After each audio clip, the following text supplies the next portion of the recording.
Hello, welcome to Kathaa Yaana. This is Globe Trotting, where every Saturday I share with you a story from different countries around the world, and the countries chosen will be in alphabetic order A to Z.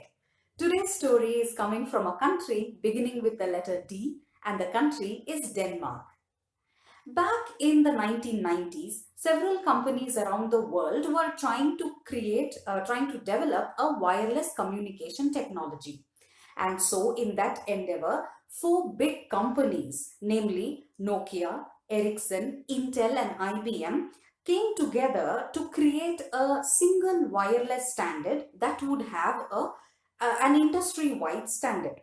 So, one day in the summer of 1997, two engineers, Jim Kardash from Intel and Sven Mattison from Ericsson, who were together working on their projects, took a break from their work and went out to an eatery, supposedly. There, while they sat chatting casually, their conversation shifted to history. Mattison said that he had just finished reading the book called The Longships. Listening to that, Kardash said, "Oh, I have just begun reading the book called The Vikings." Now, what was common in both these books? Both these books spoke about the life, the reign, and the achievements of the most industrious king ever known in the Viking Age. That king's name was Harald Blathar Gormson. Harold Gormson was born in 928 AD in the town of Jelling, Denmark. His father was King Gorm and his mother was Thyra. When Harold ascended the throne upon his father's death, he was roughly 30 years old. When Harald Blathar became the king, Denmark was a land split into multiple clans, regions, and islands with its own kings and queens. His father, King Gorm, wanted to unite these and bring them all under one single rule. Now, King Harald Blathar set out to complete his father's unfinished business. King Harald Blathar was a highly energetic and ambitious ruler. He spent much of his time in military campaigns. During the next 20 years of his reign as a king, he not only subjugated these clans and small regions and united them as a big kingdom of Denmark, but also with the support of trusted allies, he captured much of the Norwegian kingdom as well. Now, to defend his big kingdom and also to help maintain order in his growing kingdom, he strengthened existing fortifications and also built new ones. He spent a lot of time and resources on these building projects. The first thing that he did was this. Surrounding Denmark, there was already a defensive wall called the Danework. He expanded this wall further so that his kingdom would be protected from the enemy's invasion, one thing, and also the important trade routes of his kingdom would be protected. The next thing that he did was, between the towns of Jelling and Jutland, he built a 760-meter long bridge called the Ravening Bridge so that the military, his army, could move in a faster way. Now, the most interesting and fascinating of all his building projects was this.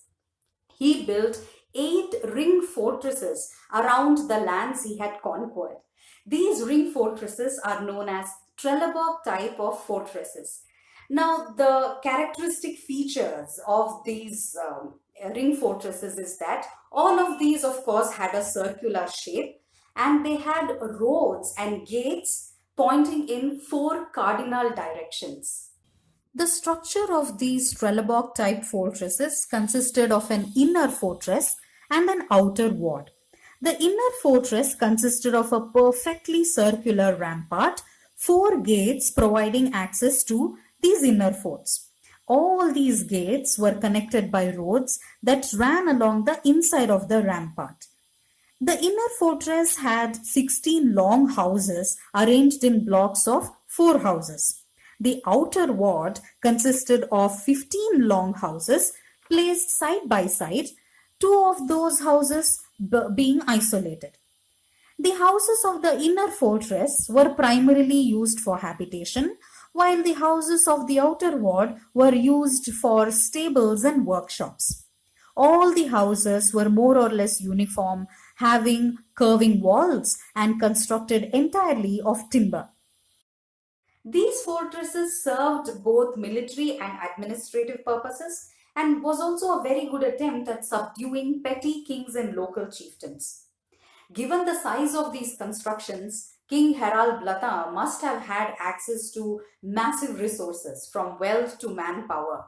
How he organized such projects, who used to engineer these projects, what kind of manpower he used to do these projects are all very unclear. But the rigidity of these constructions are evident of the king's central control and royal power. His ability to start and finish these huge projects quickly and very well speaks of his authority, his shrewdness, fervor, and energy. While on one side, King Harald Blata was involved in all these building projects to hold his kingdom together, unified, on the other side, in the same endeavor, he played a political tactic.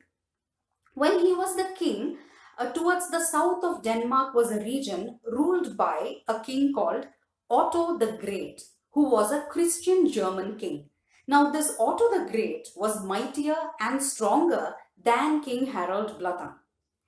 King Harold Blata was a pagan, meaning that he did not follow any religion in particular. And the people of his kingdom also followed various different religions. To avoid any sort of conflicts and war from Otto the Great, King Harold Blata converted himself to Christianity and Christianized all the Danes, all the people of his kingdom. This was a move to secure his position as the undisputable king of Denmark and also to hold his kingdom firmly together. King Harald Blata was famously called King Harald Blata, but the name Blata was actually his nickname. Blata in the language of the Danes means Bluetooth. Now, why was he called Bluetooth? According to some people, this king had a bad oral hygiene due to which he had a bad tooth which was dark blue in color. And some people say that this king was fond of blueberries and that is why he was called Bluetooth. Now, all these stories were sufficient for our two engineers back at the eatery, Jim Kardash and Sven Matheson, to arrive at an analogy that the way King Harald Bluetooth unified all the tribes and brought it under one single rule and created the Kingdom of Denmark, their technology is also going to unite all the electronic devices while transferring data. And so, at the launch of their technology, they temporarily named it Bluetooth, thinking that an official name, when it was decided, the name could be changed. But the name Bluetooth was never changed. It was an instant hit to such an extent that even the logo of Bluetooth was taken from the king's name in runic alphabets. Rune was the written language of the people of Denmark in ancient times. H for Harold, B for Blata or Bluetooth became the symbol, the logo of Bluetooth technology that we all use today. Hope you liked today's story. If you liked it, do give us a thumbs up and let us know your thoughts in the comments. Share this video with people who you think might be interested in watching. This is Lakshmi taking your leave for now. I will see you next Saturday with a story from a country beginning with the letter E.